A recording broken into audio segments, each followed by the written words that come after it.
car, it's never late, shining bright under the sun, ready to roll, the day's begun. My favorite car, my loyal friend, together we drive, no matter the end, through city lights on mountain air. I feel so free when you're right there.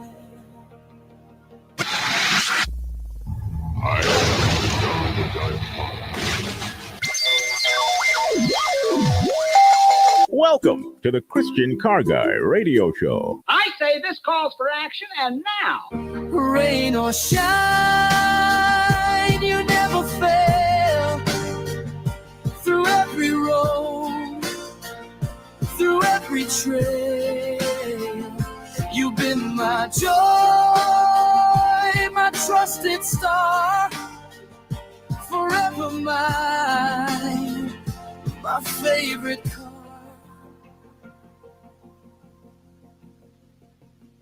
My favorite car, my loyal friend, on every road till journey's end. You take me far, you take me home. With you, I'm never alone. My favorite car today on the Christian Car Guy Show. That song could not be more perfect. I still can't believe God showed it to me this morning for what we want to talk about today. So I am with my good friend, very good friend, Jerry Mathis today, my Christian Body Shop guy. I've been at the NRB all week in Nashville, Tennessee. And, to experience that, and I hope a lot of people would get to experience it in their life, is to see, how God's working around the world. And I interviewed, 30 people. I don't know. I interviewed a lot of people. I saw a lot of things, but, I really got a firsthand idea of what's going on in Iran from a church, the lady that works with churches in Iran. I got amazing insight on what's going on in Israel currently. Amazing insight of what's going on to the north of Africa and places that Christians are being persecuted around the world. A lot going on. But one of the things that just affected me, which is going to get to the subject of today's show, which is my favorite car, was the Salem breakfast. And for those who don't know, our owner, Stu Epperson, his father was Stuart Epperson Sr. and the founder of Salem Broadcasting, the largest Christian network in the world. And in certainly the Christian, Radio Hall of Fame in all sorts of different ways. They have a Stuart Epperson Sr. Award for Christian Excellence, for Christian Broadcasting Excellence, that they give out the last few years. And this year, the recipient was David Jeremiah. And it was kind of cool because my boss and my good friend Stu was involved in giving him that award. But then they had an interview with David Jeremiah that was just a discussion, on the couch. And this gentleman that was interviewing him was brilliant. And he had some amazing questions to ask him. And one of the questions he asked him right at the end of the interview, which affected me, was, how do you want to be remembered? That we're asking David Jeremiah, right? He's 84 years old, suffering with a horrible back disease. To watch him walk, you can see it. But he's running as fast as any human being. They told me, I think he still preaches 3 times on Sunday, does all his radio stuff, all the events that he does. I saw him at one of the breakfast Tammy and I were at. Where he was just in line with us as we're getting our food. Amazing man. Anyway, they asked him, how do you want to be remembered? And his answer stunned me.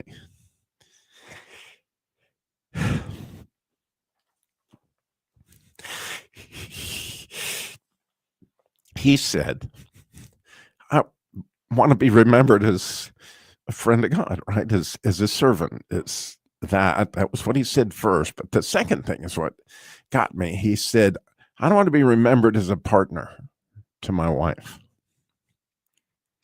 And then I want to be remembered as a dad, as a parent, as a granddad. And then I want to be remembered as a pastor. And the order of that I thought was spectacularly different in just a minor way, but that minor way was huge. And he didn't say, I want to be remembered by my family. What he said, I wanted to be remembered by my wife and then my kids. You know, the way he did it just grabbed me. Like, it's significantly different, right? Absolutely. And just a picture of the ministry that God gave him, and it gives each and every one of us. And you know, you may be aware that, you know, David Jeremiah has certainly, from my standpoint, the largest broadcast Christian ministry out there, and touches millions of people through. I think he's doing 9 books this year, right? He's got satellite. I mean, it's unbelievable what all, you know, Turning Point does. But when you listen to his priorities, it was just fascinating. And I know, because I'm blessed because of Stu and whatever God gave me connections, I've been around him a lot. And you will rarely ever see David Jeremiah, rarely ever see him at anything that his wife won't be there and David Michael won't be there, his oldest son. It would be a rare event that they would not be involved. And you may know David Michael operates his ministry for the most part. But it just shows, you know, something really neat, I thought. And so I was thinking about what kind of car show I wanted to do today, or what I felt like God was leading me to do. And I asked him for something simple, actually, because I'm kind of tired. And he started me down this road of memory. Like, when I remember my cars, like, what was my favorite car? And I began to think about this, and it's just the way Robbie's mind works. Immediately, I thought about the cool cars, right? And I had an Opel GT, and I had this Chevy Monte Carlo. It was a 71. It was a beautiful car, red with a white vinyl top. I mean, these were spectacular cars. I had a Volkswagen Beetle. But, you know, and even Old Red might have been on the list, except each of those cars, honestly, were kind of a pain. They had their quirks. They had their problems. I was always fixing them.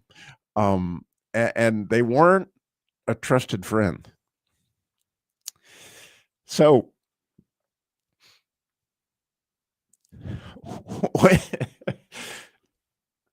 when Tammy and I had lost everything in the dealership, and we had no money, and you know, we were trying to figure out how to get the deposit on the power going, and we had to have a car because, you know, the dealership, we lost the dealership, we had to have a car. And I went to the auction because of dealer's license at the time. And, you know, I was looking at program cars, and I just wanted to buy something I could pay cash for, because I knew, you know, that I didn't have any room to make any payments or whatever. And I went over the program cars, which that means old rent cars for those who don't know it, but they're not all that old. But anyway, the Dodge Stratuses at the time were really a good value from my standpoint, because I knew it was a great, reliable car. And I would never buy a silver car on a bet, because silver cars, as you know, you can't match the paint. They're the most likely to get in an accident because you can't see them coming. But here came this silver Dodge Stratus. And it had like 40,000 miles on it, whatever it was. And it was a 4-cylinder, which I wanted because a 4-cylinder on that car was a lot more reliable. And I bought that car for $5,000. And it was like just a year old, right? That car, we called it the Silver Bullet. It was bulletproof. And I've often thought, and I heard this said by a dear friend one time, that when you're in the desert, God doesn't let your shoes wear out. And he gave me that car for that season, because I can't even, I bet we put 300,000 miles on it. We took it everywhere. I can't even tell you how many times we had to, because Tammy's grandmother was sick. We were always going to Texas in the car, and it never missed we're talking about making long trips in that car, and it just went and went and went and went. And so I was hoping today, as you're thinking about what's your favorite car from that standpoint, the one that just, man, it never let you down when you really needed it, I would love to hear that story. 866-348-7884, 866-34-TRUTH. I hope you're thinking. We got RK in the garage coming up the bottom of the hour. We got stuff to talk about with the Jesus Labor Love. I have my good friend Jerry, and I bet he's got a story.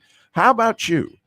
866-348-7884, 866-34-TRUTH. We'll be right back. Nothing like being stuck in an airport, but open your eyes. The harvest is plenty. This is True Commentary with Stu Epperson, author and host of Truth Talk Live. Stuck at the Charlotte airport, frustrated, hours delayed, but guess what? I have had the opportunity to share the gospel and to give a kind word in the scripture to several people that needed a lift. And I realized the Lord has a reason. Romans 8:28 is real. God works all things together for the good to them who love him, who are called according to his purpose. Nothing happens by chance. It's loud. It's crazy. The flight's delayed. But guess what? God's work is never delayed because God is always working. Seize that moment, even in the airports when you're traveling. You can hear the noise behind me and take advantage of every opportunity to point people closer to God. Join Stu on radio, social media, and his daily Truth Talk Live podcast. Learn more at truthnetwork.com. For the longest time, it was hard for me to even get out of the house. It took me a bit to understand what was going on, but eventually I learned I had anxiety. Now I'm getting help for it and feeling so much better. Sure, some days are better than others, but the whole thing about getting out of the house, that's not really an issue anymore. Mental health care works when you make the call. Visit mentalhealthcareworks.org. A message from the American Psychiatric Association Foundation. I was able to buy my first home using the VA home loan guarantee without having to put down a down payment. I was able to graduate from college using the post 9/11 GI Bill debt-free. I was able to enroll in VA healthcare, and I know that VA is going to be there for me when I need it. My service was then, and my benefits are now. Get what you earned. Visit choose.va.gov. Not all veterans are eligible for the type or amount of benefits mentioned here. You're listening to the Truth Network and truthnetwork.com. This is John MacArthur with more Portraits of Grace. In recent years, the Greek word koinonia has become familiar to many Christians as the New Testament word for fellowship. However, it also carries the idea of participation and partnership. For example, the Philippian church knew that Paul carried a tremendous burden in his heart for all the other churches. So they sought to ease his burden by being committed to him, to his teaching, and to godly living, so he didn't worry about them. Well, that brought Paul great joy. Are you such an encouragement to your leaders? Remember, you share in a sacred partnership with them in the advancement of the gospel. Rejoice in that privilege and make the most of it each day. This is John MacArthur praying that you are continuing to be portraits of grace.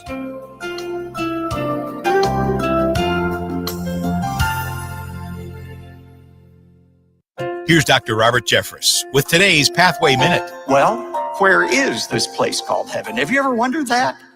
Where is heaven in the universe? Even Thomas had that question. After Jesus gave them these words of assurance in John 14 and verse 5, he said, Lord, we don't know where you are going. How can we know the way? We don't know where you're going, and we certainly don't know the way. And so Jesus helped them recalibrate their spiritual GPS. Said, you want to know how to get to heaven?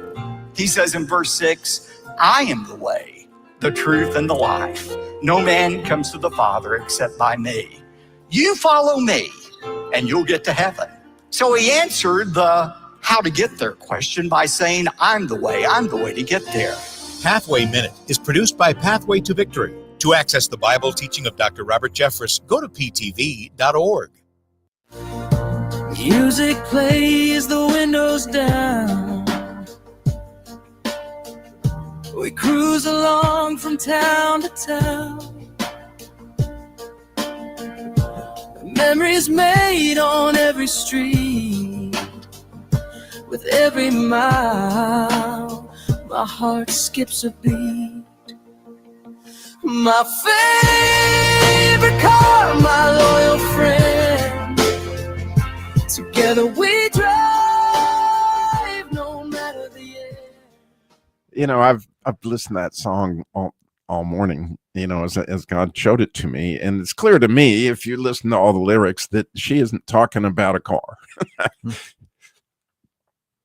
She's talking about the provider of the car, right?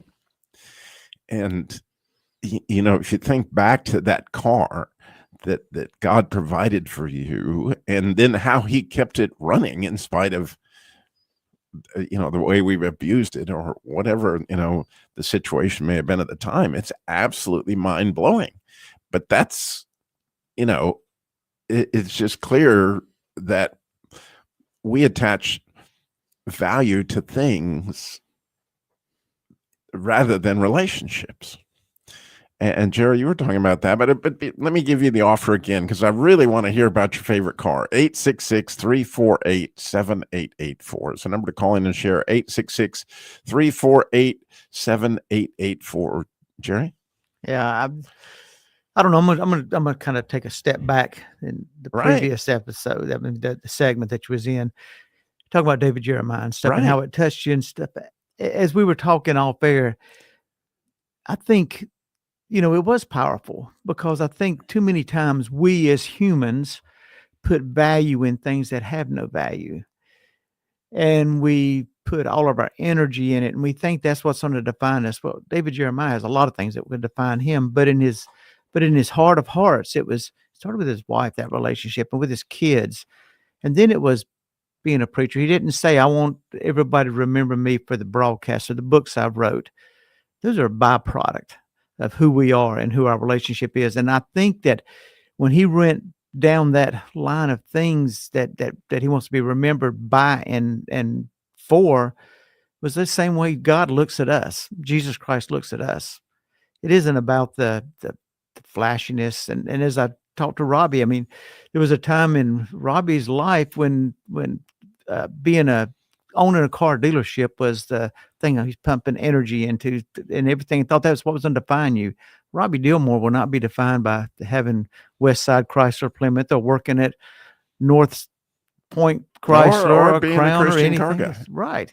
It's just God has plans for us, and sometimes we let the human side of us, human nature, take over. As I said, I mean, when I was younger, I had a lot of opportunities, and I was saying it's just, luckily I had a little bit of athletic ability and skating, and I got a lot. I traveled through the country. I was able to coach them at the Olympic Training Center, and it was a time when I could walk in that building in Colorado Springs and people knew who I was. 2 years after I'd got out of it, I could walk in that building and I wouldn't got through the front gate because what are you doing here? All right. And who are you? But I put all that energy into it, but that brought no glory. That brought no fulfillment. At the end of the day, it was empty. And God wants to fill us. God wants to fill us with his love. And by that, us to show it to others. I think that's what we're going to always be remembered for, is how much we love Jesus Christ and understanding how much he loves us. Yeah. And I was blown away. And as I was thinking through this whole subject matter, I interviewed, I don't know how many authors, and most of them had just written their first book, and they came to the NRB in hopes of people seeing what God had told them. And you could see their hearts and right there in their stories, as all of a sudden, in most cases, they awakened to the fact that they'd known about God for however many years they went to church or whatever had happened. But all of a sudden something happened, usually some kind of severe struggle in their life, where they came to know Jesus, right? And that revelation sparked their need to write their story, which is, by the way, the testimony, the way they're going to overcome by the blood of the Lamb. And that testimony is so strong in their hearts that, like Christian in the Pilgrim's Progress, they're going to write it and they're going to put it in their bosom, right? They're going to hold it right there and hold on to it tight. And I just sit there and listen. I don't honestly think many of the people that would interview them would really listen for God's footsteps in the story.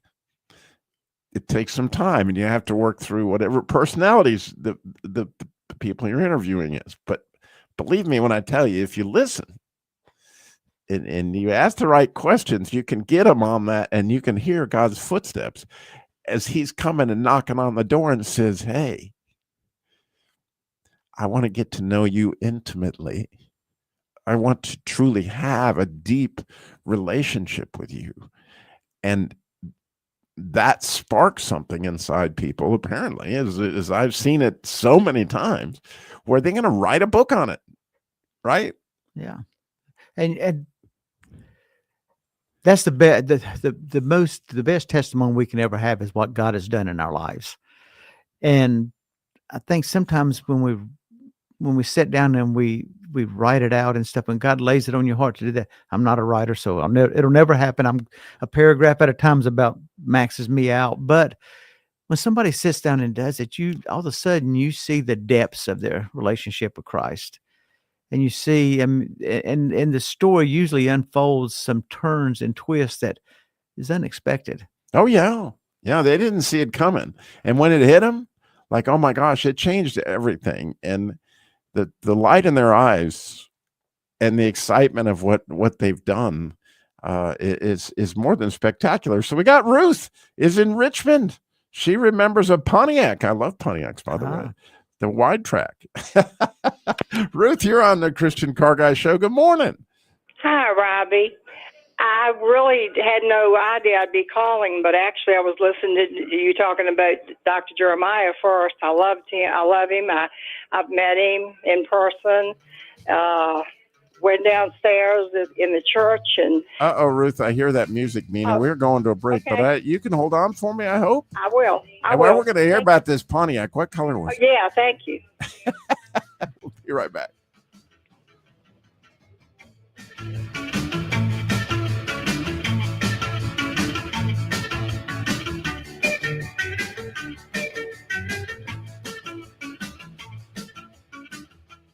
We listen to the Truth Network. TruthNetwork.com. Most of us work hard to build a name for ourselves, success, security, and comfort included. Hi, I'm Rob West with today's Faith and Finance Minute. Jesus tells a sobering story in the parable of the rich man and Lazarus. One detail often overlooked is that one character is named. The poor man is called Lazarus, while the rich man remains unnamed. That's not accidental. Throughout Scripture, those who anchor their identity in riches often lose their name, reduced to what they owned rather than who they are. The rich man had wealth and status, but missed compassion, humility, and eternal perspective. Lazarus had nothing in this life, yet his name is remembered because his hope rested in God. Jesus' warning is clear. Wealth makes a poor identity. True riches are found in belonging to God. The Faith and Finance Minute is sponsored by the team at Cornerstone Wealth Management in Raleigh. For a complimentary consultation, contact them at faithfi.com/cornerstone. The Bible always calls sinner, sinner. The Bible speaks the truth. The Bible always confronts us. And the Bible then invites us and says there's hope once you're convicted of sin. That's why this cheap repentance of, take Jesus along the way with your journey without repentance, without acknowledging the fact that you have sinned and offended a holy God, that's the cheap grace. Dr. Michael Youssef, teacher on Leading the Way. The Bible is always clear, tells us the truth, but never leave us in hopelessness. The Bible immediately goes in to offer us hope. It always gives us an answer to the dilemma that we're facing. Always, always, always. And the good news comes in the middle of this hopeless situation. Ready to start your faith journey with Jesus? You can tell Dr. Michael Youssef today. You can visit ltw.org/Jesus.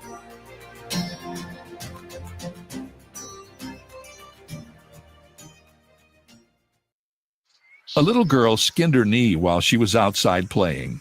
She ran inside and asked if her mother would pray and ask Jesus to make her knee better.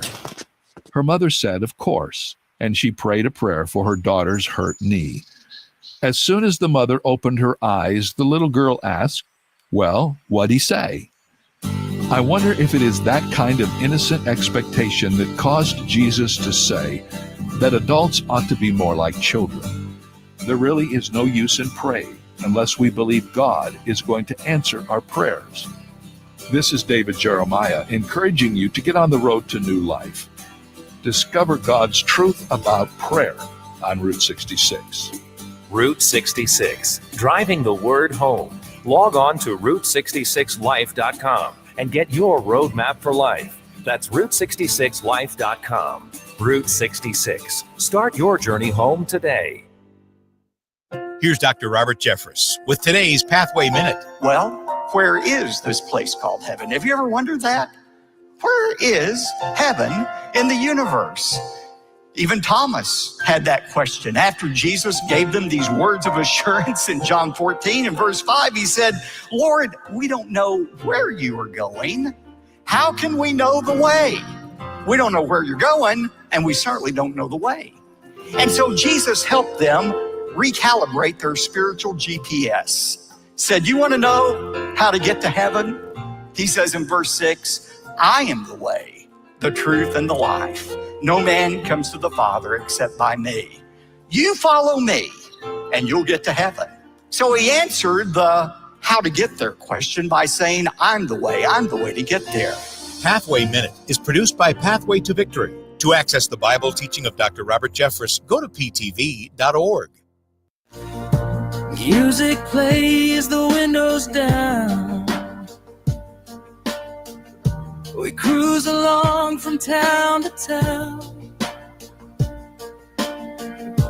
Memories made on every street. With every mile, my heart skips a beat. My favorite car, my loyal friend. Together we drive, no matter the end. My favorite car today on the Christian Car Guy Show. How fun is that? And when we left our hero Ruth, she was going to tell us about this Pontiac. And that my heart kind of skips a beat just to hear the word Pontiac, because my father was a Pontiac dealer.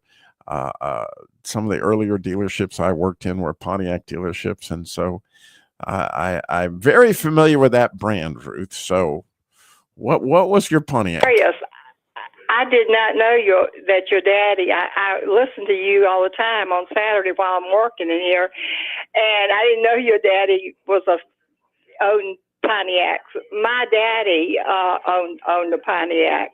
He bought it brand new when I got married, and but that really, I have an Infiniti right now, and I don't think Daddy was too happy when I got it, because I think he thought it was too much to be worked on, too expensive. A foreign car, right? But anyway, I remember Daddy's Pontiac when I got married.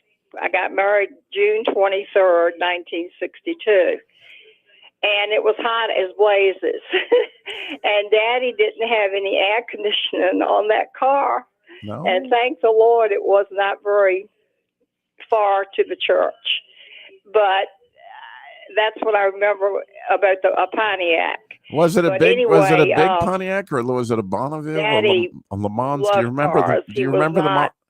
Ruth, do you remember we didn't own him. It was not his whole life. He was a very good man. But I like my Infiniti, but I don't like.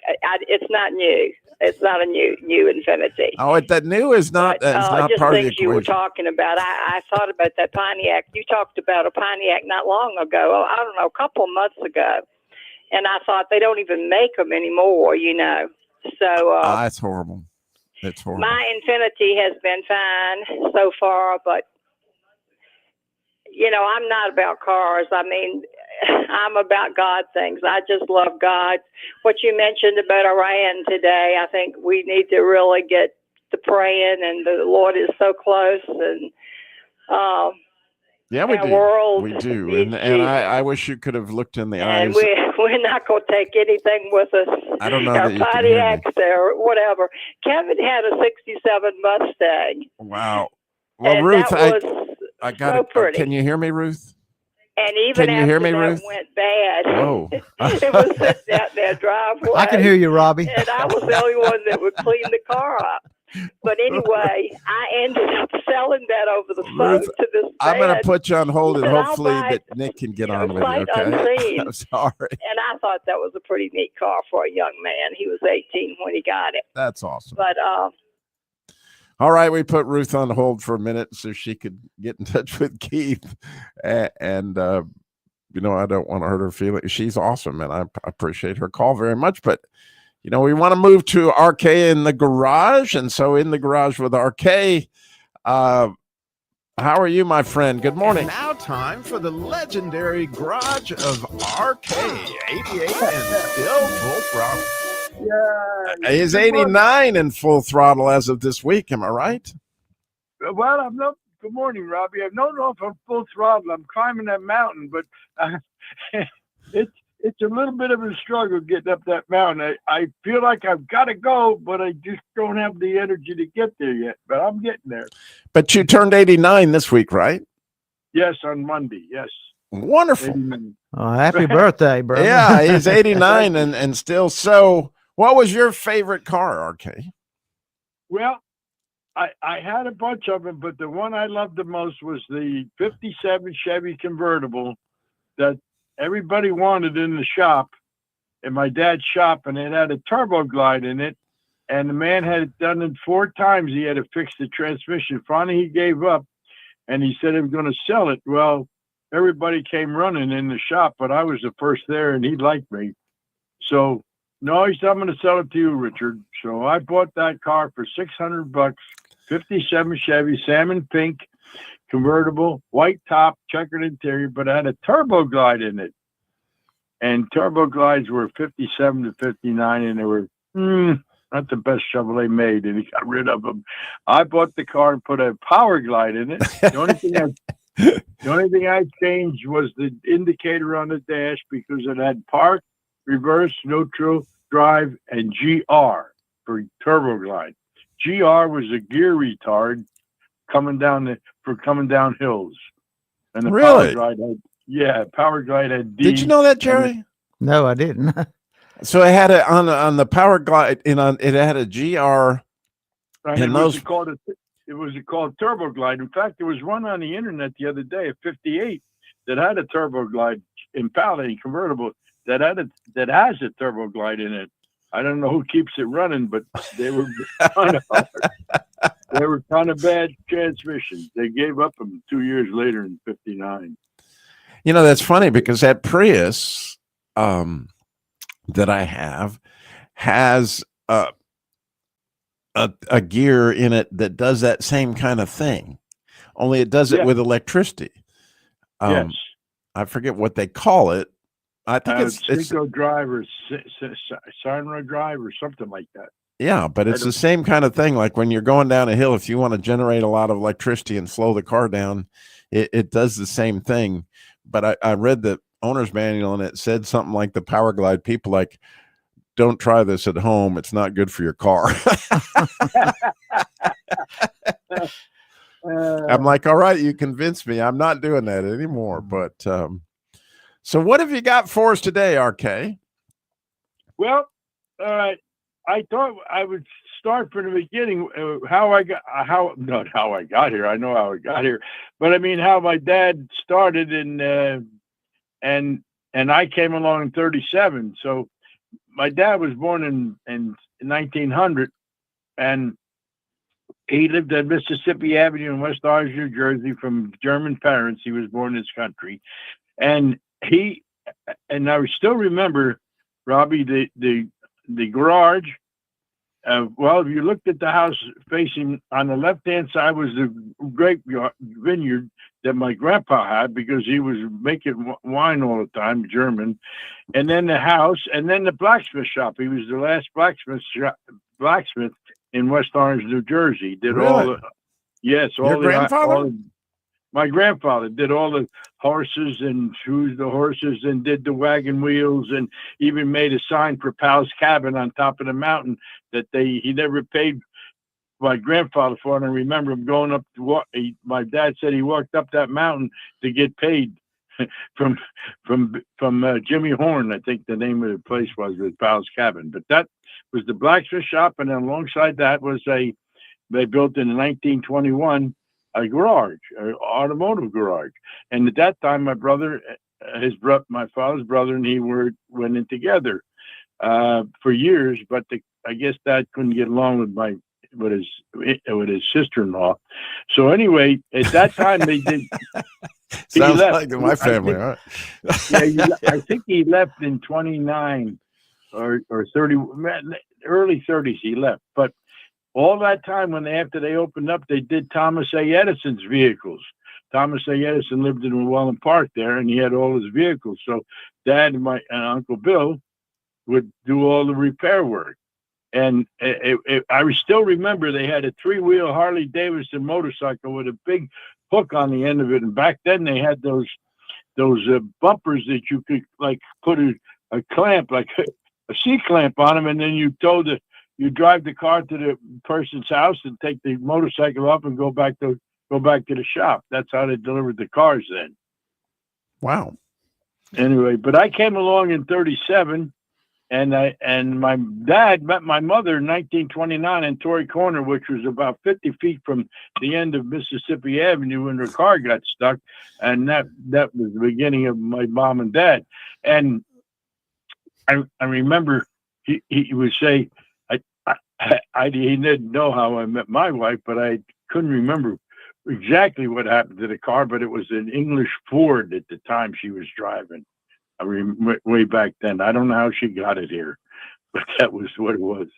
But anyway, during that time, then I came along in 37, and I said, Dad, this is what we do, and he was the mechanic, and he worked for General Motors. He worked for, first before he left his brother, he went to work for GM dealership. Oh, Rick, Richard, we gotta go to a break.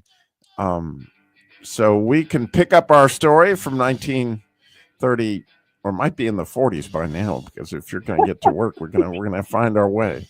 We're gonna do that, and we want to give anybody an opportunity to call in with their favorite car. 866-348-7884, 866-34-TRUTH. We'll be back with a little more Christian Car Guy.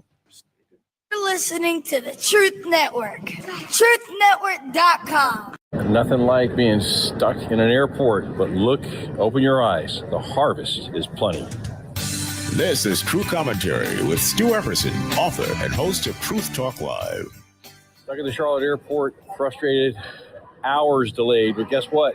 I have had the opportunity to share the gospel and to give a kind word in the scripture to several people that needed a lift. And I realized the Lord has a reason. Romans 8:28 is real. God works all things together for the good to them who love him, who are called according to his purpose. Nothing happens by chance. It's loud. It's crazy. The flight's delayed. But guess what? God's work is never delayed because God is always working. Seize that moment, even in the airports when you're traveling. You can hear the noise behind me, and take advantage of every opportunity to point people closer to God. Join Stu on radio, social media, and his daily Truth Talk Live podcast. Learn more at truthnetwork.com. A simple smile can light up a whole room. And for 25 years, Smile Train has been lighting up the world with smiles. As the world's largest cleft lip and palate charity, Smile Train has supported over 2 million life-changing surgeries in over 90 countries.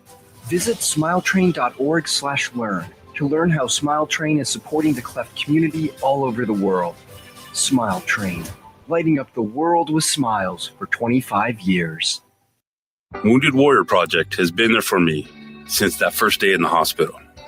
They got me out of the house. They got me connected with other veterans, and they helped me face my PTSD. They support me and my family at every turn.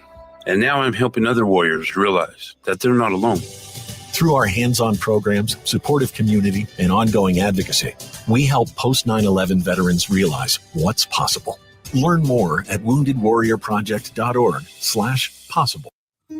Lynn writes, Gary, I was married for 25 years and now divorced for 9. How do I know if I'm ready to remarry? The most common mistake people make is to go into a second marriage thinking that because we've fallen in love with someone else, we've now found the right one and everything's going to be like heaven. The reality is, I don't care how long you've been divorced, when you remarry, you're entering a whole new world because both of you are coming with a history, and many times you're coming with children, whether they're young or whether they're grown. Those dynamics are very, very difficult to navigate. So I would say you're asking the right question. Take time to prepare yourself. It's not a matter of how long you've been divorced. It's a matter of how well you're preparing for a second marriage. Dr. Gary Chapman is the author of The 5 Love Languages. For more answers, visit startmarriageright.com. I'm Adam Holtz, and you're listening to Plugged In on the Truth Network. When did accountant Bart show up? I don't know, man. About the time I invited my diabetic kid along on this writer's block-inducing make-or-break tour. The new movie, I Can Only Imagine 2, now in theaters, continues to tell the story of Mercy Me frontman Bart Millard. After his band's breakthrough hit, life's been more complicated. Bart and his wife Shannon have hit a rocky stretch. One of Bart's 5 kids, Sam, has type 1 diabetes. And his band, which is on tour again, hasn't had a big hit in a while. Content-wise, we hear a mildly suggestive bit of dialogue, as well as some frustrated interjections. Overall, though, this sequel poignantly reminds us that God is faithful, though trusting him isn't always easy. So we're giving I Can Only Imagine 2 a 4.5 out of 5 for family friendliness. Read the full review at pluggedin.com/radio. I'm Adam Holtz with the Plugged In movie review by Focus on the Family. Hi, I'm Barry McGuire, reminding you that how often you share your faith is the barometer for your faith. You know, millions of lives have been impacted and transformed by godly and divinely inspired evangelism and discipleship programs. The scriptures are replete with our clear mandate to disciple people. All too often, our seed is sown on shallow ground that dies out for lack of discipleship. There are millions of Christians today who are reached through evangelism programs of all types and descriptions. Thank God for every one of them. My wife Karen and I were launched into sharing our faith because of evangelism training programs we attended over 50 years ago. We're the products of evangelism training. Here's the problem. Most Christians never have and never will attend an evangelism program. And honestly, that disqualifies them from sharing their faith, which could not be further from the truth. Jesus said they would know you're his disciple by your love. And you don't have to be trained to love on people, whether it be your friends and loved ones or the lost who God brings into your life. If you need help sharing your faith, go to IgniteAmerica.com. My favorite car, my loyal friend, on every road till journey's end. You take me far, you take me home. With you, I'm never alone. As I listened to that last verse a few times, I came to the conclusion that the song is not about a car. That, in a way, we realize that our cars do take us home, and they do keep us from being alone. But who provided that car is the important ingredient of understanding. And I watched that this week at the NRB, as a lot of folks were sharing their testimonies with me as I interviewed them. And what happened was they'd always had all this provision. They just didn't know where it came from. And when the light came on, like, oh my goodness, RK, God provided your grandfather. God provided that anvil. God, provided that English Ford that allowed your father to meet your mother. And I know he provided that Cadillac that allowed you to meet your wife. Right? Yep. It's something I never thought of that. Oh, yeah. He and in all an intimate way, because he loves you, he knows what your heart needs. And it's an amazing thing. But anyway, getting back to your story, because I got to hear it. So you went to work in your dad's shop. There in I did that, but Robbie, there was one little thing I wanted to mention. Okay. You probably think I'm crazy, but my dad worked for all these dealerships as a service manager. As a service manager, he knew how to fix the car. So if he told the mechanic what to do, he could do it. Right. They don't have too many of them people around anymore, as you know. No. That can tell you what and then do it themselves. Right. Anyway, in 36, he worked for Heinrich Souls. He sold a 36 Oldsmobile to Caroline Woodrow. She was a Southern Belle. She lived at 33 Overlook Avenue because I remember, because I bought her house when after she passed on in 64. I bought it in 67 for my family. But anyway, the 36 Oldsmobile on a Saturday morning, we rented a garage during the war up the street from our house, and he would go there and fix cars for the people to make $1 on the side. So on the Saturday morning, he said, we got a clutch in Caroline's car today. 36 old straight 6-cylinder. We're starting to lose you, RK. Can you get in another part of your house so we can hear you better? How's that? That's better. Better? Yeah. So anyway, he said, we got to put a clutch in the car. I said, all right. I'm going out for lunch. This is about 10 o'clock in the morning. I said, going for lunch. I didn't know what he wanted to go so early for, but he went out for, as found out later, a Scotch lunch. So, anyway, he didn't come back. I jacked up car. I took the floorboard off. He didn't come back. I started doing everything. Well, by 3 o'clock, I had taken the whole car apart, checked the flywheel, done everything. I'm 9 years old. And I put everything back together and chatted it on the horses. I didn't let it down till it worked. And then I let it down and put it on the ground. And he come back, short German guy, about 5'7.5". What are you doing? I told you to jack that car up. I says, I did that. He looked at me. I don't remember what the expression was or anything, but I don't think he believed me. He jacked the car up again and took it all apart and couldn't find one bolt loose. Now I got to slow you down again because I'm just sitting there going, huh? You had to take off the floorboard of the car in order to replace the clutch? Well, yes. You take the floor mat up and then the stick came out of the middle of the car, then 3-speed. And then you had to take the gear shift off. And then the floorboard had to come out because you had to get out the bolts on top of the engine on where it hit the bell housing, so you could get. Well, you would know all that, but I'm just picturing the engineering that was behind. Like, oh my goodness! Well, now I begin to understand. I look at our Model A, and that floor mat and that floorboard. It was just a different world back then. Yes, it wasn't. Yes. I mean, the floorboard. Jerry, are you tracking with this? Yeah. Because I'm trying to think. I know up to in the 70s they still use that method where you have to get in there and access it from the floorboard side of the change of clutch. And really? Drop a transmission also. Really? Yeah. Yeah. Yes. Yeah. It shows what I know. Come on, Robbie.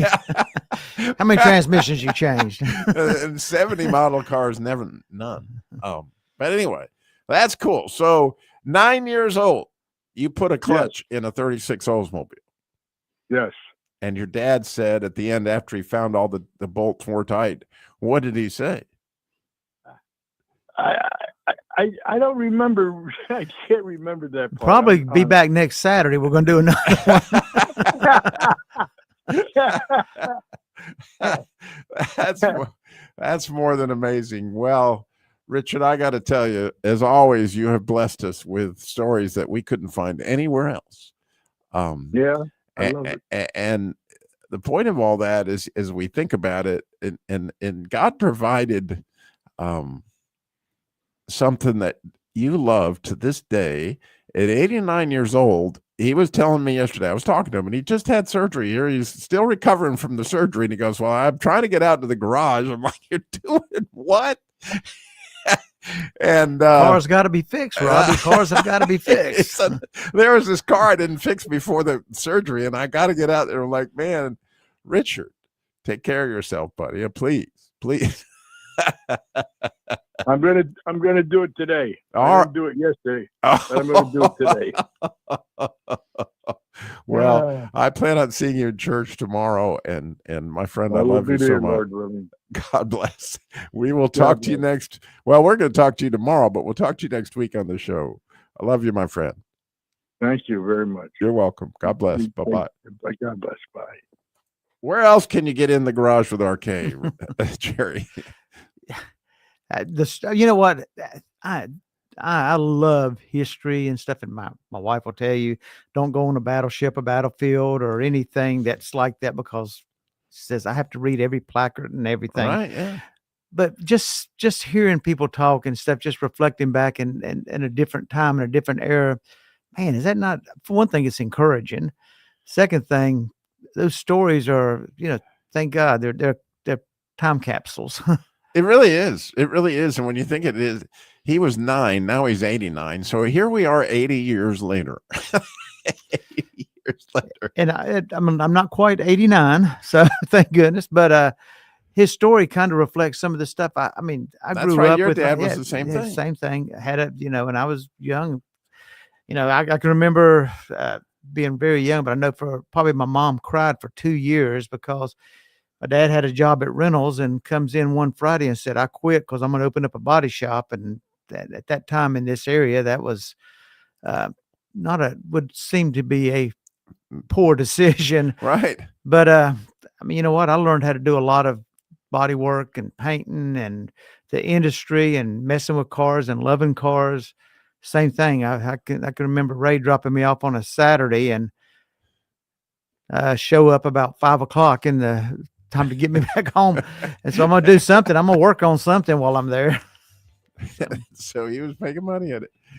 Well, I got to mention a couple of things about the Jesus Labor Love. We still have that pastor out in Utah that desperately needs a transmission in that 16 pastor van. Somebody listening can answer that prayer. Yeah. And we received over $1,000 towards getting that repair done, and that's extremely helpful. And we're so honored that y'all would do that. But again, you can go to christiancarguy.com and click on that, because he's got that child in the ICU for children. I forget what it's called. And I got an email, and he's getting a little discouraged, but nonetheless, God has it, and he's got it sometimes through you listening, however that may work. We got lots of folks that are still waiting on cars. If you got a car to donate, something like that, would be great. And truthnetwork.com.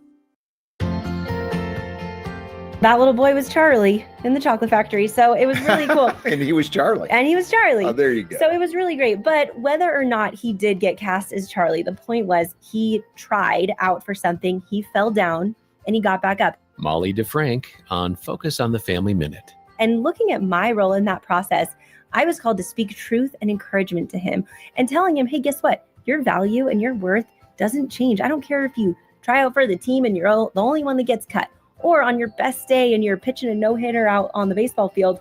No matter what you're accomplishing, your value stays the same. Like we talked about last time, that sense of belonging. And so now when our boys have that inner sense of belonging and being fully known and fully loved, they can try and they can fail and they can get back up again because they know their identity is not at stake. More wisdom today from Molly DeFrank at FamilyMinute.org.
Kingdom Pursuits, where you hear from ordinary people instilled with an extraordinary passion.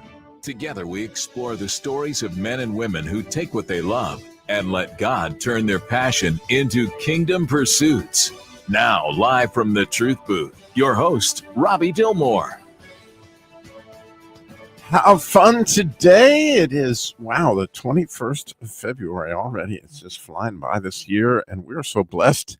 As always, God has provided a guest. We had a little confusion on who was going to be on this morning, but we got Fonda Bryant with us. And it is, from what I understand, Mental Health Month, Fonda, and this is critical for you guys, right?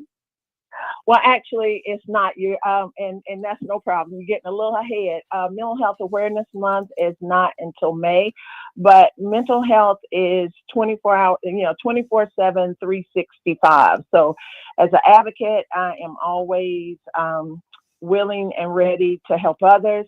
And since the start of 2026, I have been swamped with people reaching out for help. Besides, me being a mental health advocate, I'm also a suicide prevention advocate, and I'm also a certified QPR, question, persuade, refer, suicide prevention instructor. So my work does not stop, even when really. We had those special months like May for Mental Health Awareness Month and September for Suicide Prevention Month. What we're dealing with in this country is taking a toll on a lot of people, and especially taking a toll on our mental health. Wow, I guess so. And so what does it mean to be a mental health advocate? It's a lot of work. It is extremely rewarding, but it's also at times frustrating because, see, a lot of people don't really take into account that mental health, substance abuse, and suicide all goes together. Because this is the thing I always tell people when they say, oh, nobody in my family has a mental health condition. That's not true.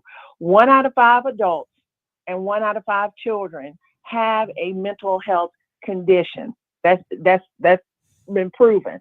So that means that everybody has somebody in their family, probably more than one, and they also might be dealing with it themselves.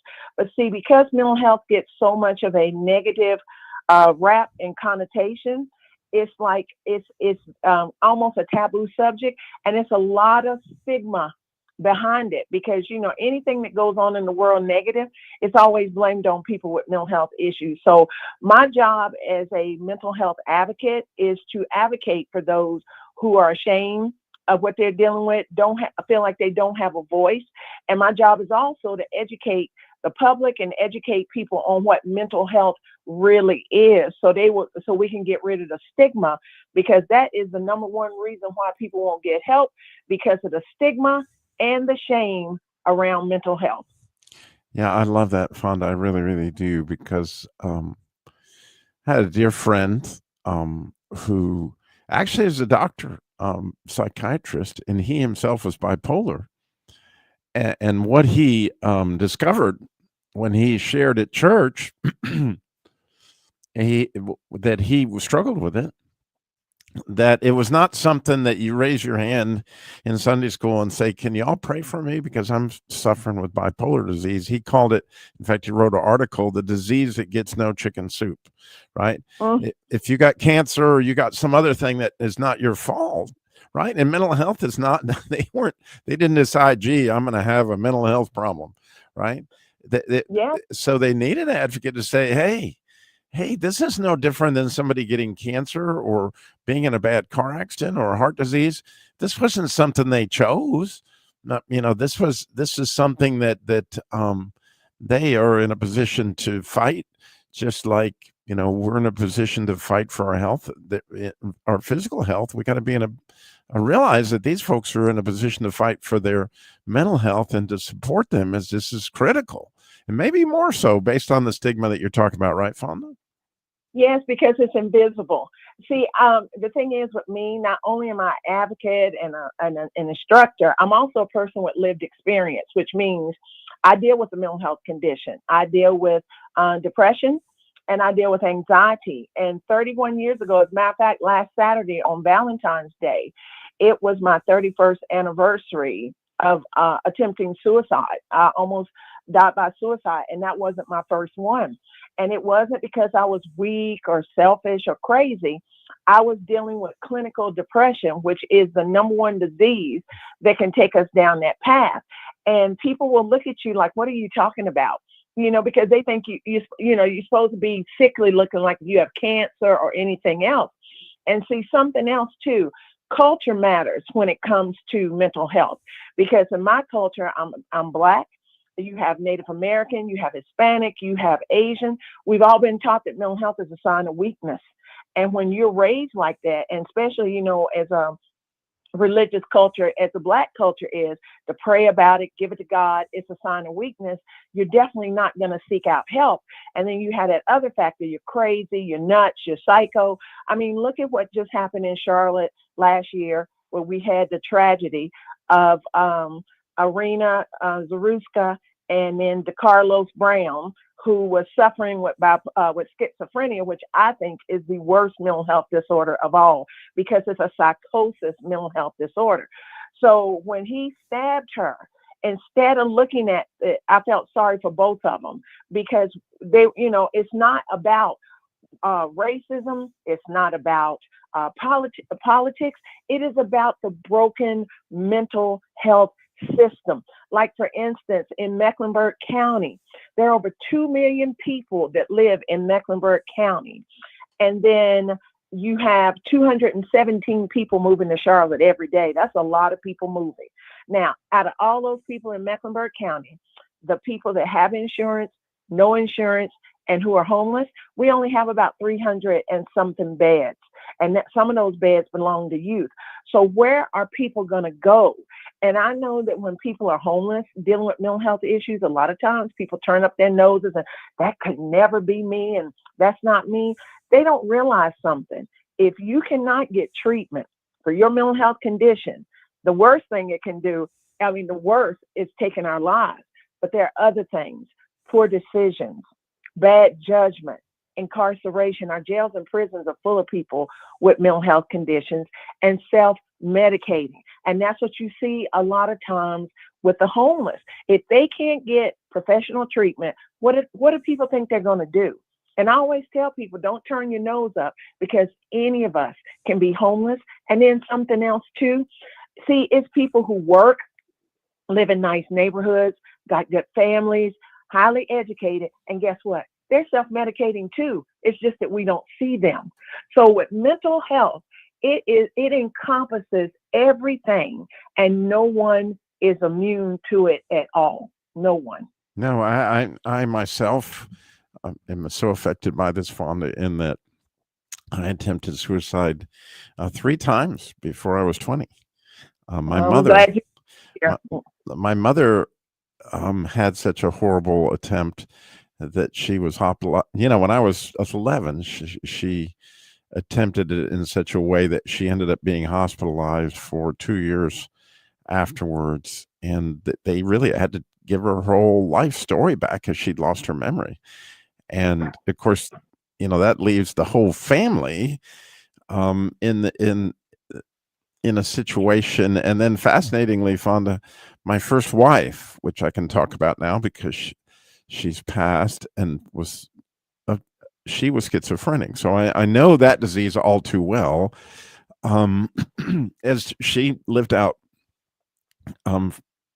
like from 1987 through the end of her life, she which was probably about 2006, something like that, maybe 2008. But anyway, she lived in a mental hospital and all that time, because unfortunately, as you describe, with that psychosis, people are talking to you that aren't there. And she would react and do things based on what those people were telling her. And it was horrible to watch. It was horrible to be, affected by somebody you love like that. And so we commend this as a great, great topic today on Kingdom Pursuits. But on a lighter note, when we come back, we're going to play a little shenanigans, just because it is Kingdom Pursuits and we got to do it. But Fonda, I'm so grateful that you could be on with us today. Stay tuned. We got a whole lot more coming. A dozen eggs in one hand while hopping on one foot. Or maybe juggling cats while riding the unicycle. Sounds ridiculous, right? But guess what? That's exactly what texting while driving is like. Your human brain only has the capacity to focus on one thing at a time. So when you're behind the wheel, give driving your undivided attention.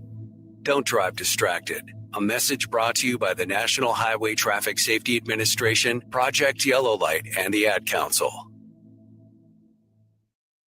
Hey, Coach, interest rates are all over. They're everywhere. How do they impact a financial plan? Well, if you get a very low interest rate for a very long time, you're not going to have much money. So you need a higher rate. And it's not just what you earn, it's what you keep that counts. So make sure you're not losing a lot of what little interest you're getting to fees, expenses, commissions, what I call financial termites or taxation. So there's a way to set up your accounts the right way so that you get more bang for your buck. But there are better ways out there than putting your money in a CD at a bank. I think that's what you're talking about there with interest rates. Yeah, I mean, that's just one flat fee. I mean, CDs are not the way to go for long-term growth, Yeah, right? it depends on what you want that money to do. If we're talking about your retirement savings, we have a lot better options for that will then give you a lifetime of income you can never outlive. Amanda, we call that the financial fill-up strategy. And if you don't have a financial fill-up strategy, folks, or haven't seen it, give us a call right now. And for the next 10 folks who call, we're going to put together for you your very own lifetime income plan. 919-794-7900 or text Amanda to 600-700. Amanda Daughtry is a paid spokesperson. Investment advisory services offered by Capital Financial Advisory Group, a North Carolina registered investment advisor. Some of you have come from recent shame. I don't want to hear it. Hello, I'm Chuck Swindoll. I don't want to hear it because there's nothing in me that can help forgive you. I appreciate the pain you're living with, but that's really between you and your God. And the wonderful answer there is He's got grace enough to forgive not only your sin, but to take away all of your shame. And so you come to Him and you turn your life over to Him, and He'll give you a definition for life, a reason to go on. Bring your shame to the foot of the cross. Leave it there. Trust Him with it and walk on.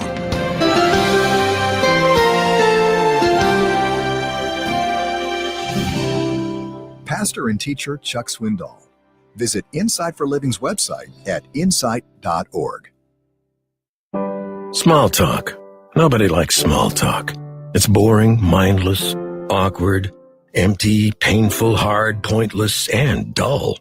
But we'll take it. Donate your small talk to foster care, because just talking about the 700 kids that enter the system every day can help the 700 kids that enter the system every day. Learn more at donateyoursmalltalk.org. Brought to you by Foster More.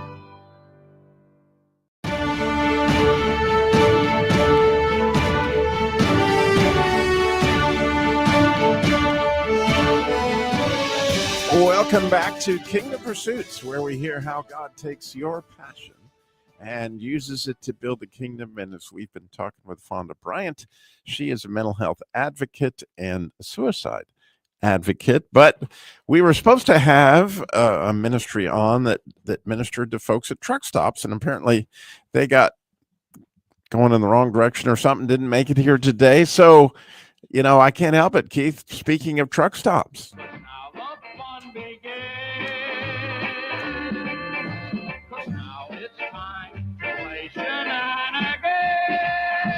So, Fonda, I know you've done this show with Jerry. I don't know that you've ever done this show with me. Have you?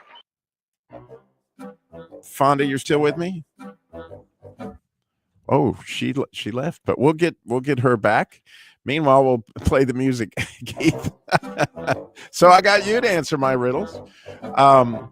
So speaking of truck stops, after the COVID-19 pandemic and all the fuel shenanigans, the price of fuel going crazy, we should honor truck drivers with a national holiday on October 4th. And I know what you're thinking, Keith. Why should we honor truck drivers on October 4th? Did you think about that? I got nothing. What do you got? Date the Word Doc would probably have the answer to this. That would be a Big 10-4. Okay. I like that. I'm going to take that one. That was good. So, how about this one? If you're in a truck stop and hit by a truck carrying a bunch of omega-3 capsules, why is that okay? Why? Because you've only sustained super fish oil injuries. Should be ashamed of yourself. It's just, apparently, there's this one's a lot like that. Did you hear about the Mucinex truck that collided with the NyQuil truck in the truck stop? No, I did. What happened? The amazing thing was the entire area was congestion free for over 8 hours. That's a good one. I like that. Yeah. So you knew at the end of those shenanigans, I would have a riddle to call in and win. And so today's riddle is, what was the best roadside ministry in the New Testament? What was the best roadside ministry in the New Testament? And if you can guess that one, Keith, tell them what they'll win. Well, to the winner, you can win one of our great prizes from the Kingdom Pursuits Prize Vault. All of them.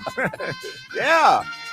And I got to tell you, the prize vault's been loaded up bigger since we were at the NRB. But of course, we have the official Kingdom Pursuits back scratcher, the gospel back scratcher with the 3 beads. We have books from all sorts of beautiful authors, and just T-shirts, stuff galore. All you got to do is call us at 866. Tell us what you want. 866-348-7884. 866-348-7884 to call in, and we will get you hooked up. And meanwhile, Keith is calling Fonda back, as apparently she thought she was just on for one segment, but we'll get her back. And so we're talking today about the stigma around mental health. And unfortunately, in my life, I've lived it on all sorts of levels. And so I love what Fonda's doing, what she's talking about, in that, as churches, we have this opportunity to love the unlovable, right? And, when people are in those situations, they can be hard to love. I can remember my first wife, like I said, she was schizophrenic.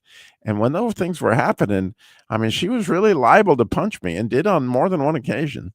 And just really be in a bad way. And it was really, really difficult as she was hospitalized, and watch her go through all the things that happened in her life. Unfortunately at the time, I wasn't a Christian. And so, nobody came alongside of me. I was just kind of on my own, trying to understand what was going on in my life. And I think, clearly, my current wife, Tammy, we've been married 37 years. She's really helped me come to Christ, first of all, and begin to deal with a lot of those things. So I'm so grateful for Fonda and her ministry. We got her back. And so, Fonda, welcome back. Yeah, I didn't know I was supposed to be on the whole time. I'm so sorry. Yeah, well, I am so glad that you're on the whole time. I'm so glad that you're staying with us, because as you can tell, this subject is near and dear to my heart on so many levels. And I couldn't agree with you more, that, this is something the church is such an opportunity for us to come alongside, not just the person that's suffering, but the family of the person that's suffering, right? Yes, and the great thing is that when I went through what I did, it's still, because the thing is, when I was suffering with clinical depression, untreated and undiagnosed, and then I was actually handcuffed and taken to a mental health facility. And just to tell you a little bit about that, I was 35. I had a son that's 12. He's 42 now, and going on 43. And when it finally just came to a head, I was in so much pain. People don't really realize when people are suicidal, we're in tremendous pain, physical pain, from the top of our heads to the bottom of our feet. And so I said, I can't take this pain anymore. It's just tremendous. It outweighs the love of our family, the love of our friends, or even the way that we're going to end our lives. So I call my Aunt Spanky. Her real name is Kelly. And when I do QPR training, I'm always telling people, when you take this training, you will become a hero. You'll become somebody's hero, whether it's you or somebody else. You'll become somebody's hero. So I called her and I told her, I said, you can have my shoes. That is a warning sign, giving away prized possessions. And one of my prized possessions are my shoes. because I got a lot of them and I love them. And so it doesn't have to be money. It doesn't have to be jewelry. It could be something that person values. And if they say, hey, I want you to have this, you need to ask questions. Are you all right? Are you okay? Are you thinking about suicide? Let me help you get help. So I called her and told her, I said, hey, you can have my shoes. So I don't remember much about the conversation, but we hung up. And then thank goodness she called me back and she said, are you going to kill yourself? And Wow. I said, yes. And this is before QPR training or us even knowing a lot about suicide and the warning signs. And she called me back. She asked me, was I going to kill myself? And I said, yes. And she went into action like a superhero. And even though I didn't know what she was going to do, later on that day, I wasn't able to implement my plan because I didn't want for my son to be around it anywhere. That was just my unwell brain thinking. So before I could even do that, I was going to order pizza and just love on my son. But there was a knock at the door, and it was a humongous CMPD, Charlotte Mecklenburg police officer. And he said, are you Fonda Bryant? I said, yes, I am. He said, I'm going to take you to a mental health facility. And I said, no, you did not. So went up the stairs. He came behind me. My son came behind me. Things kind of got out of hand because one of the things I always tell people is when somebody is in crisis, it could be your husband, your wife, your partner, a child, co-worker, friend. Don't put your hands on us. Don't do that. No. Because in that moment, we're not thinking clearly. We can be in a psychosis state and we're scared. And we could hurt you. You could hurt us. We could both get hurt.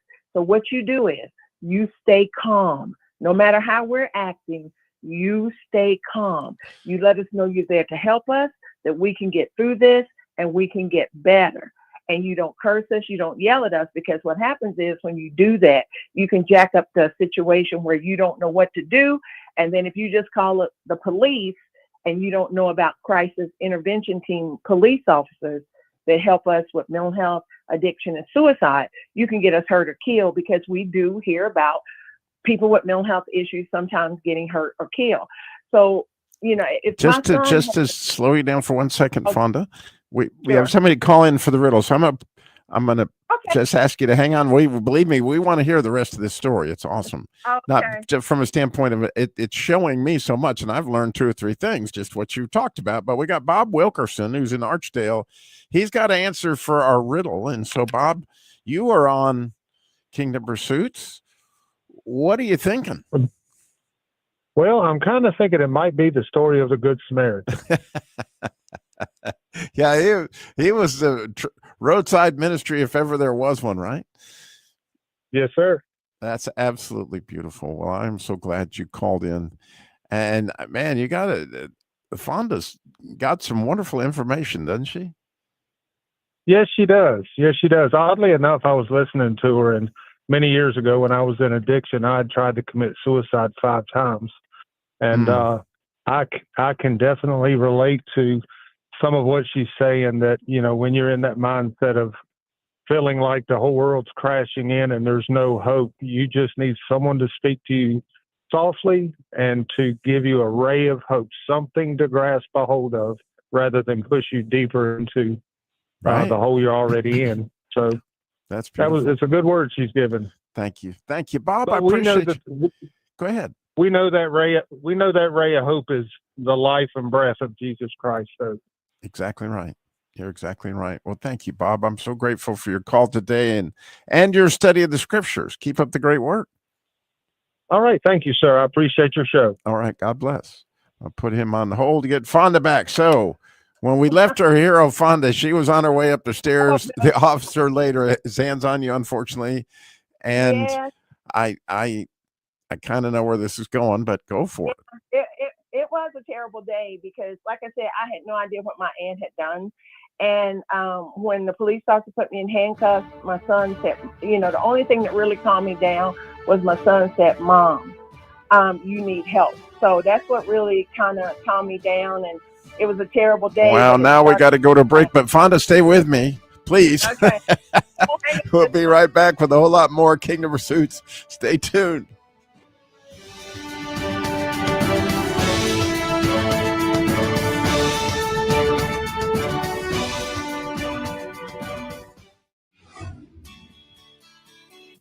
Hi, I'm Barry McGuire, reminding you that how often you share your faith is the barometer for your faith.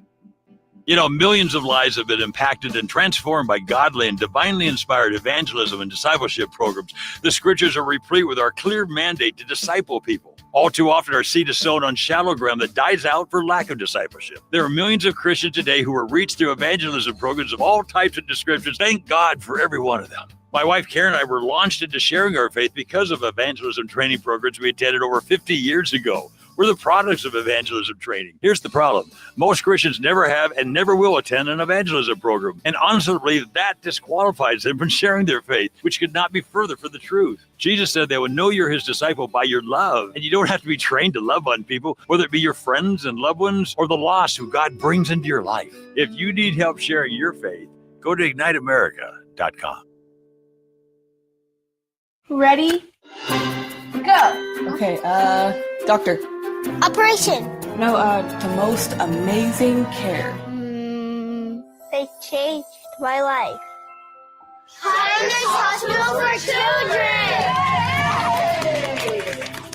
Children! Because people just like you, kids like me, can play in the game of life. Thank you! Go to loveshriners.org right away. Thank you! We call it the Bible Bus.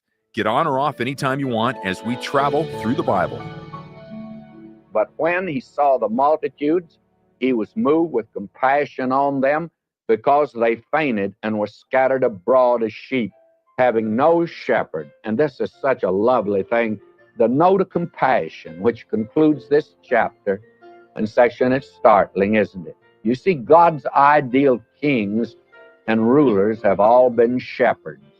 Moses had that training. David had been a shepherd. And the Lord Jesus is the good shepherd. And when we pray the Lord to thrust forth laborers into his harvest, pray that he give them the heart of a shepherd. Pray that the Lord will give you a heart of compassion for the lost.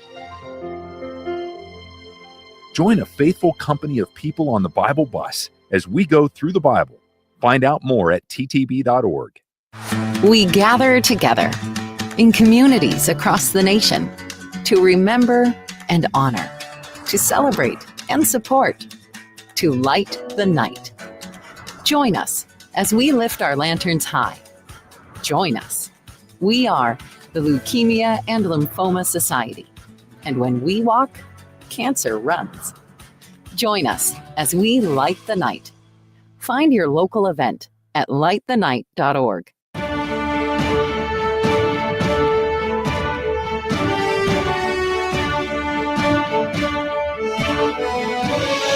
Welcome back to Kingdom Pursuits, where we hear how God takes your passion and uses it to build the kingdom. And anybody that listens to Fonda would know her passion.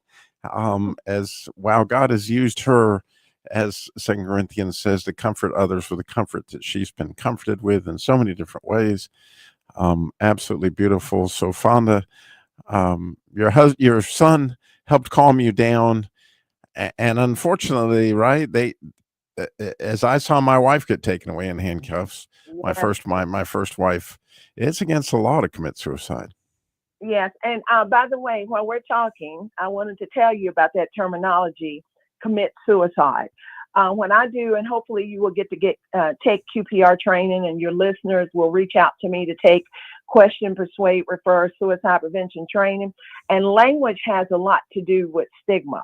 So I'm not sure if you or your listeners even are aware that before 1971, it was a crime to take your own life. It was a crime. You could, even if you died by suicide, it was a crime. Well, thank goodness things have evolved, and we now know that 46% of people who die by suicide have a treatable mental health condition. 46%, so that's almost half. 90% have shown symptoms and signs of a mental health condition. So we now know it's not criminal. You commit a robbery, you commit a crime. You do not commit suicide.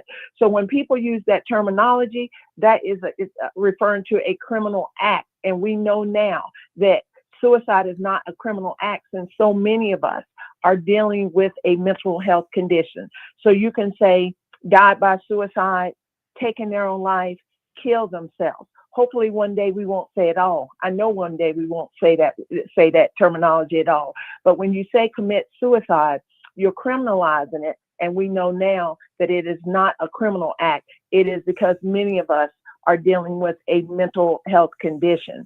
So getting back to Well, since you're on the subject of words, and I think what you're talking about is phenomenally important.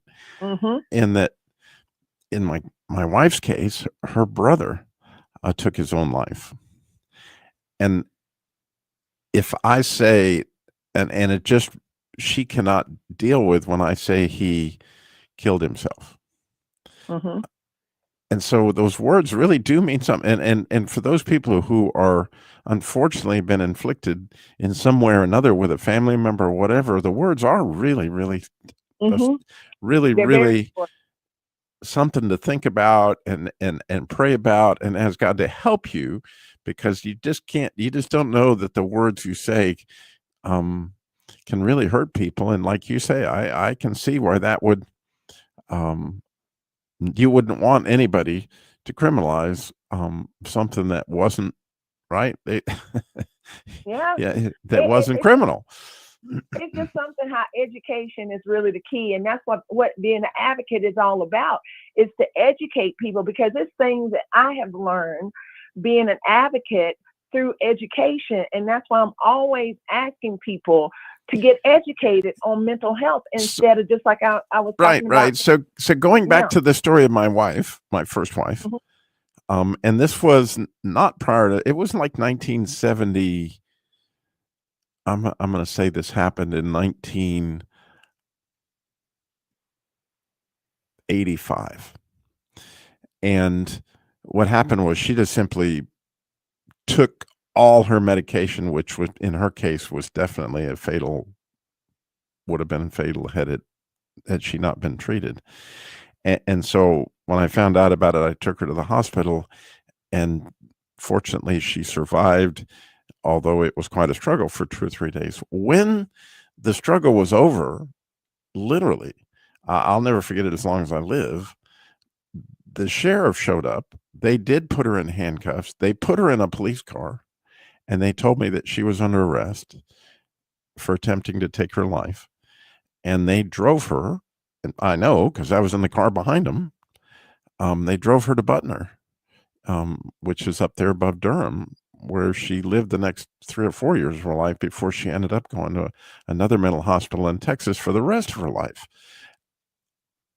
I don't know, again, again, at the time, I certainly wasn't in a position to get a lawyer or whatever else. And it just seemed like she needed help desperately. And she was very violent at times. And so I didn't know what else to do. And I certainly didn't have somebody like you to call and say, hey, what do I do? And I feel for y'all guys, especially when y'all are dealing with people who have a psychosis, mental health disorder. But that's why I said we've evolved now. It's medications more for people with schizophrenia that makes me smile every time. Because the thing is with schizophrenia is another great class to take for educational mental health called Mental Health First Aid. And it's a great class. It's way longer than QPR training, which is 2 hours. Mental Health First Aid is 8 hours. But the fascinating thing about it is it goes through every single mental health disorder there is: schizophrenia, depression, anxiety. And they put the names of the disorders on the floor. We do a little role play, and then they give us the age ranges that we think that each mental health disorder starts. Now, I was 35 when I was struggling with depression and anxiety, but we know for the most part, by the time a child is 14, 50% of us are already dealing with a mental health condition. By the time we're 24, it's 75%. And if we do not get help, 50% turn to substance abuse. So that's why I said mental health, substance abuse, and addiction. Mental health, substance abuse, and suicide all go together. So this class showed that schizophrenia is a late blooming mental health disorder.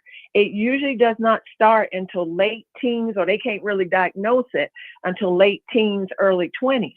By then, people are grown by law, and you cannot make someone get help.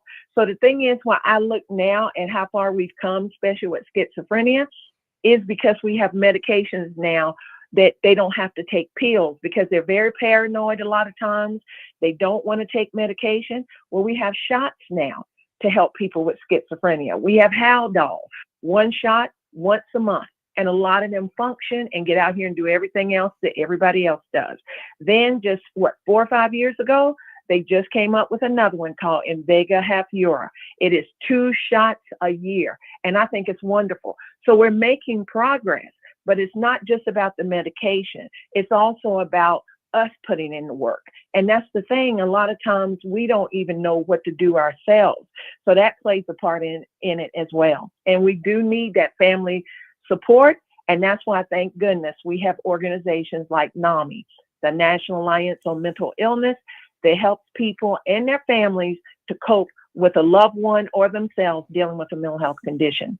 Yeah, I couldn't agree with you more that NAMI is hugely important to make sure if you know somebody who has a close family member that they're involved in, because it is devastating to the caregivers and hard to know how to react, what to do. It leaves you in a very, very difficult place. And so I am very, very grateful for your work. And you yourself have a website, right?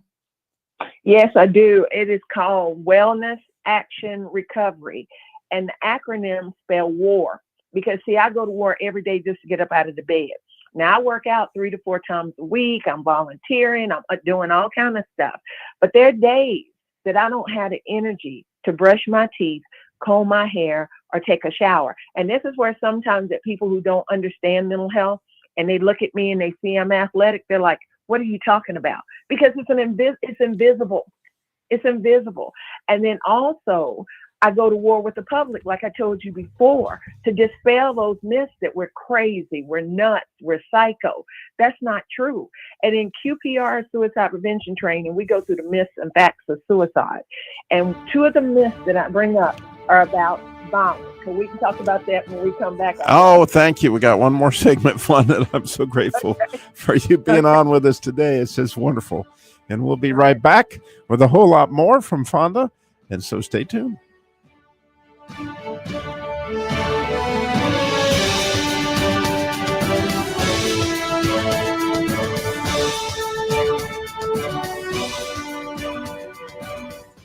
Nothing like being stuck in an airport, but open your eyes. The harvest is plenty. This is True Commentary with Stu Epperson, author and host of Truth Talk Live. Stuck at the Charlotte airport, frustrated, hours delayed, but guess what? I have had the opportunity to share the gospel and to give a kind word in the scripture to several people that needed a lift. And I realized the Lord has a reason. Romans 8:28 is real. God works all things together for the good to them who love him, who are called according to his purpose. Nothing happens by chance. It's loud. It's crazy. The flight's delayed. But guess what? God's work is never delayed because God is always working. Seize that moment, even in the airports when you're traveling. You can hear the noise behind me and take advantage of every opportunity to point people closer to God. Join Stu on radio, social media, and his daily Truth Talk Live podcast. Learn more at truthnetwork.com. This is Carter Conlon. Today, as we behold the incredible victory that Jesus Christ won on the cross, we start to realize that the promises of God are for us, and the power of God is there to make these promises a reality. We begin to change then by the power of God's Holy Spirit. Little by little, step by step, we become more like the person that God created us to be and destined us to be. It's then we can start to tell others that we aren't who we are because of human effort. We're not who we are because of the resolutions that we have made. We are who we are because of the presence of God that lives inside of us. So when you choose to believe God and you long in your heart to see this new life that God has promised you, you too will change into the person that God has called you to be. Ask him about it today. He's willing to talk to you because it's time to pray.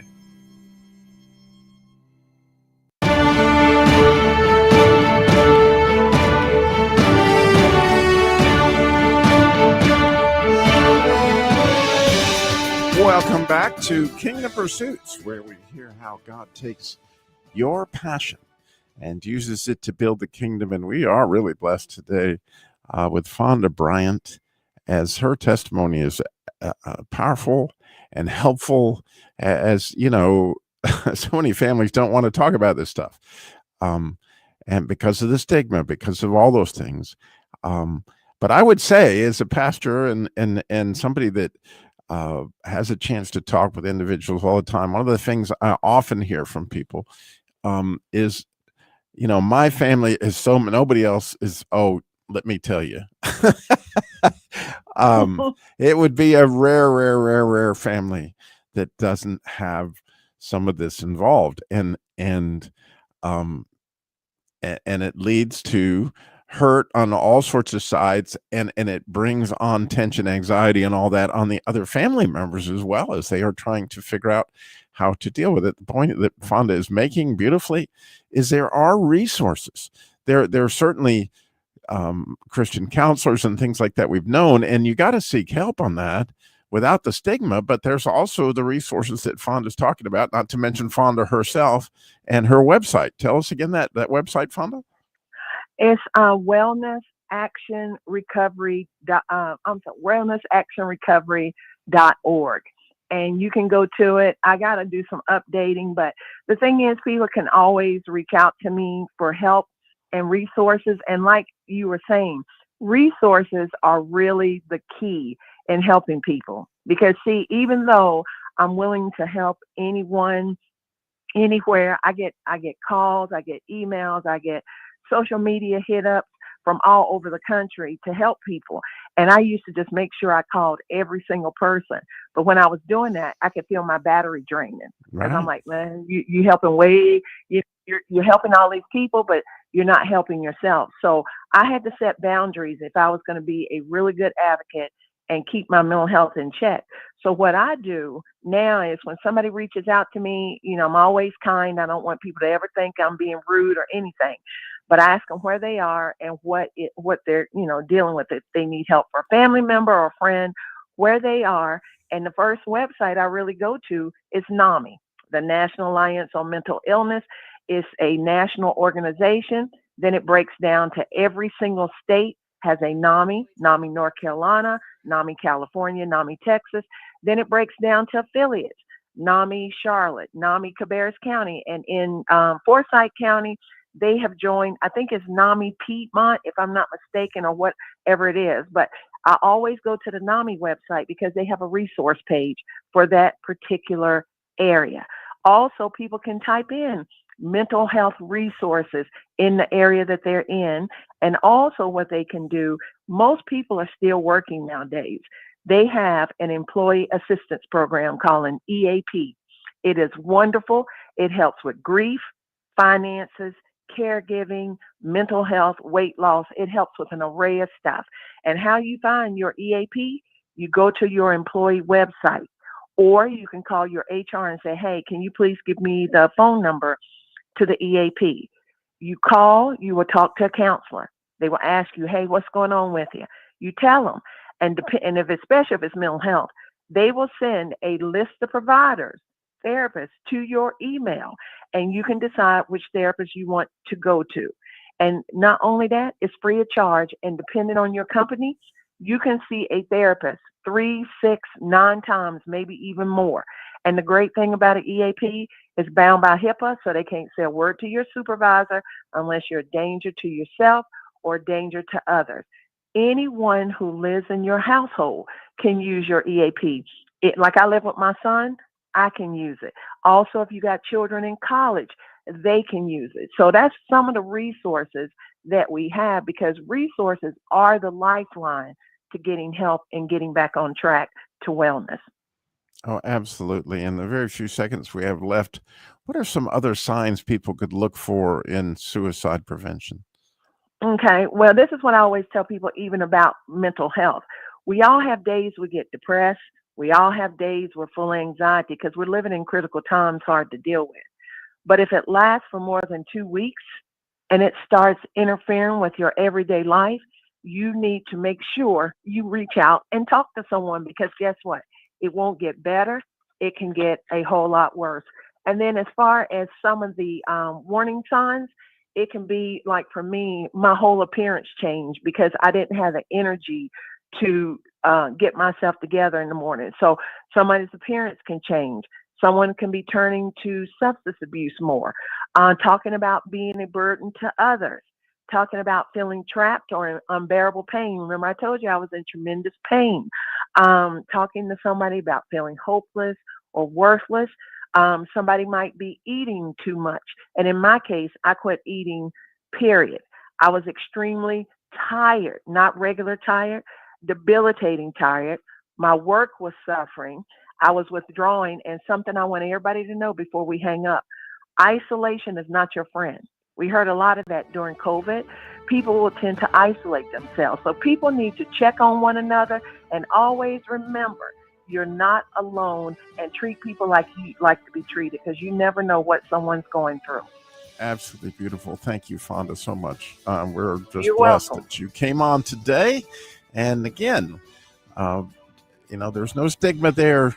Get some help. It makes it so much easier. Don't isolate. I love that advice. Thank you again, and thank you all for listening to Kingdom Pursuits. So much good programming coming, encouraging prayer followed by the Mike Zwick Show, and then it's time to man up with Nikita Koloff. Thanks for listening.